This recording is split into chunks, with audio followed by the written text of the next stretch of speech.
Hola Miguel, ¿cómo está?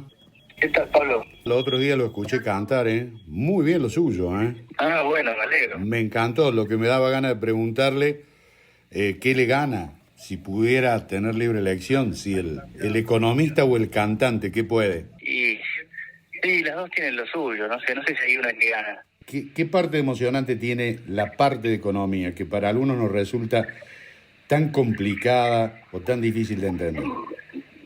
Sí, la parte emocionante yo diría que tiene que ver con el análisis, ¿no?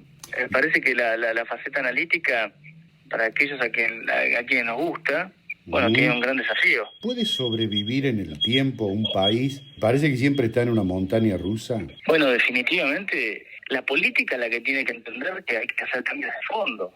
Es decir, la economía también está muy interrelacionada con la política. Claro. Uno puede tener ciertas ideas, pero tienen que ser implementables desde lo político.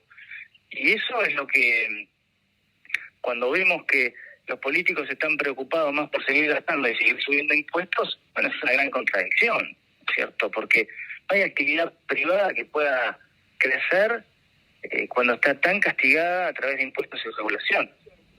Pero entonces el gobierno actual, por tomar y sacando de lado, digamos, las parcialidades políticas, los intereses políticos, lo que fuera, no saben, no quieren, no pueden.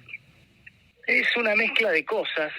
Me parece que no hay real conciencia de cómo resolverlo y están preocupados por otros temas, me parece que están preocupados por ellos mismos. Me parece que hoy todo lo del gobierno gira en torno a que Cristina Kirchner no vaya presa.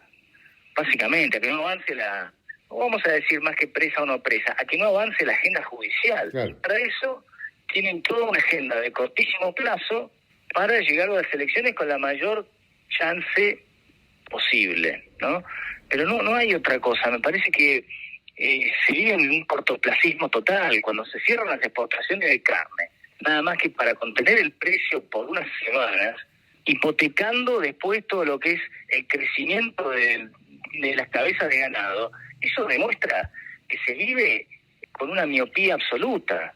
No alcanza la excusa de estos tiempos de pandemia, que las va a esgrimir el gobierno, obviamente, diciendo, bueno, nos tocó gobernar, ingresar con la herencia de Macri, que ese ya es tema conocido, siempre los gobiernos Pero están la recibiendo. herencia, pero lo que pasa es que cuando escuchamos que Alberto Fernández decía, yo prefiero estar más pobre, pero no llegar a tener 40.000 muertos, ahora tenemos 100.000 Claro. muertos. Tenemos lo peor de los dos mundos, porque fracasaron absolutamente en términos de salud. Fue un desastre. 100.000 muertos con una de las cuarentenas más férreas del planeta. ¿Y a quién convence, digo yo, más de convencer, a quién enamora con los discursos actuales del gobierno? No Porque tengo la menor es idea. difícil entender por ahí las expresiones del presidente. Parece que está desenfocado, realmente. La verdad no tengo la menor idea. Imagino que dentro de su cabeza pensarán que haciendo populismo de último minuto, regalando cosas, haciendo algún tipo de cuestiones así súper baratas, porque no hay otra palabra para usarla, conseguirán votos. No lo sé realmente. O tendrán votos comprados, la verdad, no tengo la menor idea. Es una fantasía, una cuestión, digamos, casi una locura, pensar que el dólar podría llegar a, como dicen algunos, a 300, 400. Hay que desactivar esa idea. Mire, es difícil hablar de cosas así tan dramáticas. Porque hay economistas que por ahí Lo los he que escuchado que dicen algo parecido. Por eso mismo que usted que, digo, tiene un criterio al menos homogéneo y digamos coherente, Sí, a ver, explota el país. Con un dólar a 400 explotaría un país, explota, o a 300. a ver, digamos que 200 estamos al lado, ¿no es cierto? Ya Claro, estamos ahí. 400 después de las elecciones significaría que el precio pierde todavía la mitad del valor de vuelta. A mí me parece demasiado, no creo realmente, no creo que sea nada parecido. Eh, pero la realidad es que uno no puede descartar mayores evaluaciones. ¿A qué precio puede ir? Y qué sé yo, es lo mismo que jugar a la ruleta, no tengo ni idea de qué número va a salir.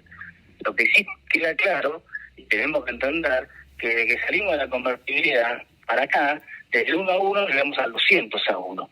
Entonces, la tendencia está clara, siempre va para abajo y el peso ha sido un desastre. tratándoselo de explicar a aquel que esquiva los temas económicos pero que le afectan, ¿por qué en este país hay tanta dependencia con el dólar? Porque en ningún país latinoamericano depende tanto de la suba o la baja del dólar. ¿De dónde viene esto? No, ¿Dónde nació? es que no es dependencia del dólar, es Ajá. destrucción del peso. Esto es destrucción del peso, no es dependencia del dólar. A ver. Esto es destrucción del signo monetario por parte de los distintos gobiernos. ¿Por qué el argentino ama el peso? El argentino detesta como cualquier ser humano, que le destruyan el valor del salario. Entonces, ¿por qué no vamos al dólar? Porque estamos en el continente americano. Si hubiéramos nacido o que estuviéramos ubicados en otro lugar del globo, estaríamos yéndonos al euro, al yen, a cualquier lugar. Lo que la gente no quiere es que le roben el poder de compra. Y eso es lo que hace el gobierno, todos los gobiernos de los últimos 20 años. ¿De qué forma? Bueno, cuando no tienen cómo financiar los gastos que ellos quieren seguir teniendo, le dicen al Banco Central: ¿qué tal, señor Banco Central? Imprímame esta montaña de pesos. Ese peso vale cada vez menos. Eso es lo que pasa, no es amor al dólar, es huida del peso. Y nosotros encontramos refugio en el dólar, porque en otras economías regionales ha habido crisis y no hay esa tendencia a dolarizar todo. Porque no hay esta destrucción del signo monetario como la hay en Argentina. Porque nadie ha usado tanto de la emisión espuria de dinero como el país nuestro.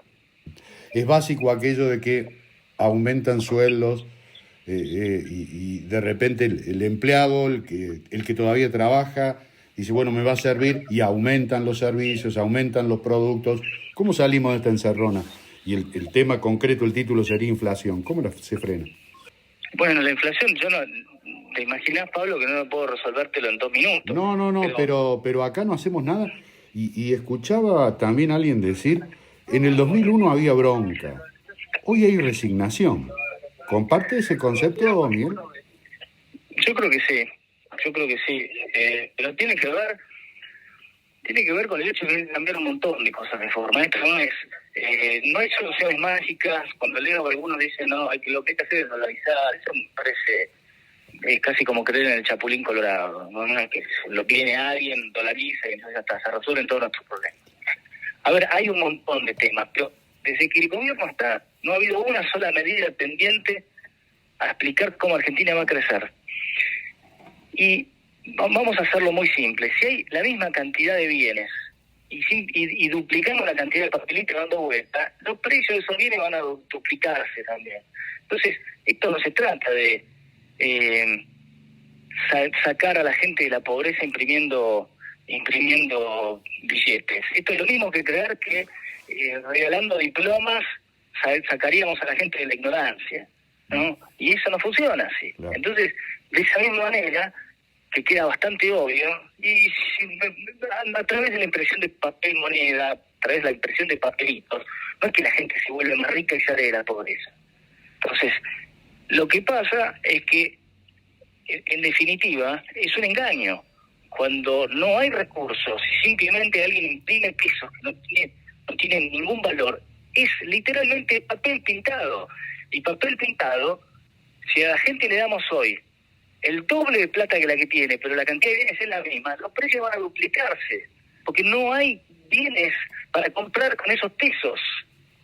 Lo escuché decir a usted en un reportaje, se gasta más de lo que entra y se emite en pesos, por montaña. Claro, porque la diferencia se cubre con impresión de pesos, pero esto no empezó ayer.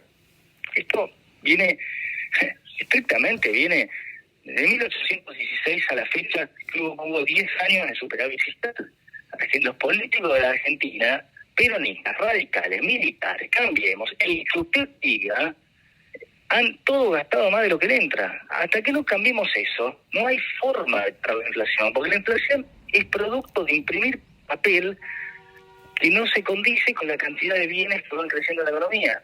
Entonces, si uno cree que con imprimir papel resuelve los problemas, bueno, no solo no los resuelve, sino que crea otro montón de problemas, que es la incertidumbre, que es destruir el valor, es un desastre. La inflación es un desastre, pero la raíz de la inflación es el gasto desmedido que se busca financiar a través de esta receta, bueno, que no tiene ningún sentido, que justamente es papel pintado. Cada vez menos argentinos quieren trabajar, porque estamos en esta cuestión de una economía planera, es decir, que va en planes, que se disfraza de solidaridad al que menos tiene. Mientras tanto, cada vez se consigue menos mano de obra calificada, desaparecieron las escuelas técnicas. Es decir, combatir la pobreza, dicen que el gobierno cada vez está más enamorado de los pobres. Es que si alguien cree que se combate la pobreza con planes, me parece que es una gran pavada esa. A ver, no es que la gente quiere trabajar menos, es que la gente responde a los incentivos. Si uno va a ganar con los planes lo mismo o más que ganaría trabajando, y la gente va a decir, pagame, me quedo en mi casa y no trabajo. Claro. Y eso pasa acá, en la China, en Estados Unidos, en Suiza, en donde sea, porque somos todos seres humanos. Si yo voy a ganar lo mismo quedándome en casa y recibiendo los planes que lo que ganaría si tengo que levantarme a la mañana para ir a trabajar, me quedo en mi casa y cobro lo mismo. No importa si soy argentino, chino o de Mongolia, da lo mismo. Y eso es lo que está pasando. Entonces, esa es otra de las cosas bastante obvias, que hasta que no se cambien, va a seguir siendo difícil que la gente quiera trabajar. Entonces, cada vez tenemos un ejército más de gente que vive de los planes, porque es lo que le termina conveniendo, vamos a decir. Por último, Miguel, alrededor de 30 grandes empresas se han ido del país, importantes, por supuesto con estas condiciones que plantea el gobierno actual. Difícilmente haya gente que quiera venir a invertir, sin seguridad jurídica, con esta inflación galopante y con esta incertidumbre. Le pido, por último, repito, un ejercicio de imaginación. Algunos dicen, en 10 años más somos Venezuela. ¿Es realmente posible, desde la historia que tenemos, que en algún momento seamos parecidos a países que han perdido totalmente sus libertades, con economías más destrozadas todavía? ¿En el fondo es el plan del gobierno?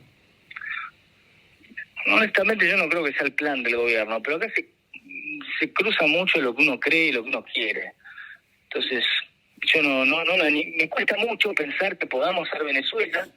Me parece que Venezuela tiene una economía extractiva que depende del petróleo.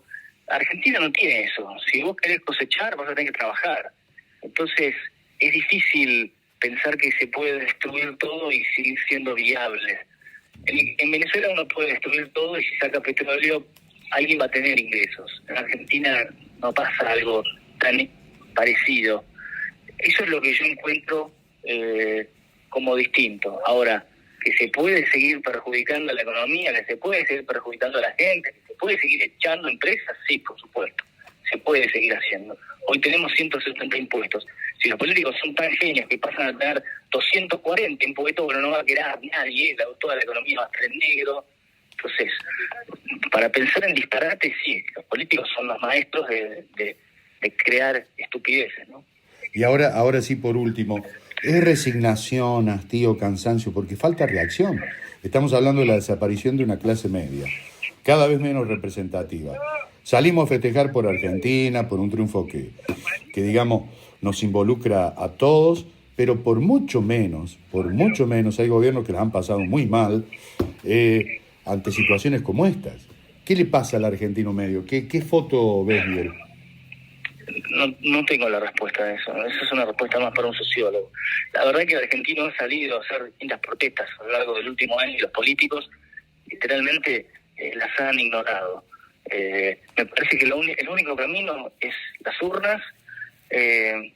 Y bueno, y fíjate también que la oposición ha sido muy tibia, ¿no? La oposición sigue siendo tibia, está midiendo sus pasos.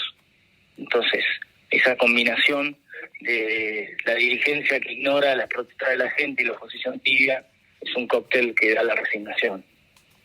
Miguel, gran abrazo, muchas gracias. Bueno, por favor, Pablo. Gracias sinceramente.